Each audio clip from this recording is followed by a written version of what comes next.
Programang ito ay rated SPG. Striktong patnubay at gabay ng magulang ang kailangan. Maaaring may masiselang tema, lengguwahe, karahasan, sexual, horror o droga na hindi angkop sa mga bata.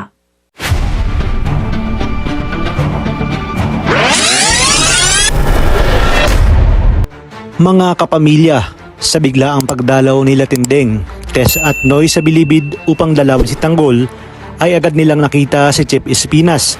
Laking gulat nga ni Espinas nang makita si Tinding, lalo na nang malaman ni Espinas na ito pala ang lola ni Tanggol.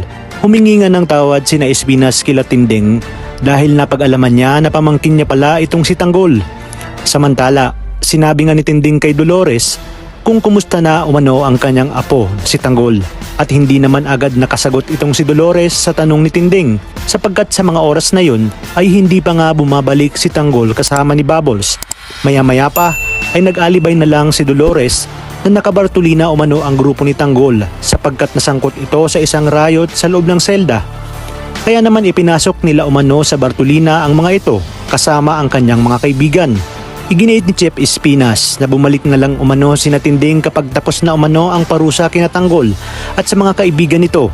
Wala namang nagawa si Tinding at Tess kundi umalis at sundin ang patakaran sa loob ng selda. Ayon pa kay Dolores na wag umanong mag-alala si Tinding at Tess dahil ligtas naman umano si Tanggol sa loob ng Bartolina at tinatapos lang umano ang araw ng kanilang mga parusa. Sa pagkakataon ng iyon ay nakalusot si Chip Espinas. Kaya naman ipinag-utos niya kila Makasantos at Balatukan na hanapin na sina Tanggol at Bubbles sapagkat sigurado umano siya na babalik sina Tinding at Tess upang dalawin muli si Tanggol. Sa kabilang banda, nagsisisi nga itong si Chip Espinas sa mga ginawa niya kay Tanggol dahil wala nga siyang kaalam-alam na pamangkin niya pala ito. Muli ngang nakabalik sina Tanggol sa Bilibid kasama si Bubbles. Agad siyang kinausap ni Chip Espinas at sinabi niya dito ang buong katotohanan na pamangkin niya itong si Tanggol sapagkat kapatid niya umano ang nanay Tess nito na matagal nang nawalay sa kanya. Laking gulat nga ni Tanggol nang marinig niya ang mga sinabi ni Chip Espinas. Ayon kay Espinas na hindi niya alam na pamangkin niya pala ito. Kung hindi pa umano dumalaw ang kanyang nanay Tess at lola Tinding ay hindi niya malalaman na pamangkin niya si Tanggol. Sa kabilang banda, nakiusap naman si Tanggol kay Chip Espinas na kung maaari ba umano na dalawin niya ang kanyang pamilya sa Quiapo. Sinabi nga ni Espinas na wag umano sa ngayon dahil mainit pa umano sila kila Rigor sapagkat pinagdududahan umano sila ni Rigor. Dagdag pa ni Espinas na hintayin na lamang ni Tanggol na bumalik si Tinding at Tess upang dalawin siya ng mga ito. Dahil sinabi naman umano nila Tinding na babalik sila upang dalawin nga si Tanggol. Wala ngang nagawa si Tanggol kundi sundin na lamang ang utos ni Chip Espinas. Ngunit hindi ito mangyayari dahil mapapang-abot sina Rigor, Tinding at Tess papuntang Bilibid.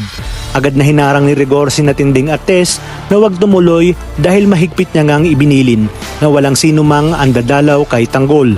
Naroroon lang umano siya para kumpirmahin na hindi nga si Tanggol ang kanilang nakaengkwentro. Sakto rin na sa pagdating ni Rigor ay nakabalik na sina Tanggol at Bubbles kung kaya't mawawala na ang hinala nila kay Espinas. Kaya naman mga kapamilya, pakatutukan natin ang mas kapanapanabik na tagpo dito lang sa pambansang teleserye ng Sambayanan, ang FPJ's Batang Quiapo.